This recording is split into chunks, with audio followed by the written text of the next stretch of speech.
Hi, I'm Chris Davis. It's Awel-Y-Grug farm. We're a beef and sheep farm.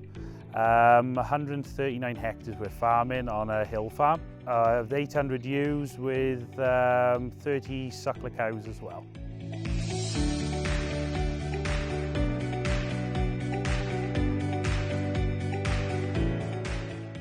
I suppose the key areas would be cost.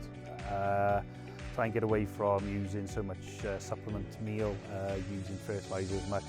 I want to try and look into the grass lay, see if we can either stitch something in, replough fields to get a better sward, get a better quality of grass, to improve lambs' weights going off to the market, to get better forage for the cattle so we can get rid of them earlier as well. And then biosecurity, I want to look into that more as well, like improving the buildings to make sure pests can't get in and things like that. Looking into drenches, injections, what we need, what we don't need, make sure we're not getting immune to stuff. We had issues last year with drenches. We found out what Dad and Grandfather had used over the years, and now we've got a bit of a tolerance to it.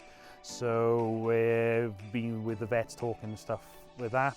So they're the main things I need to look at the moment.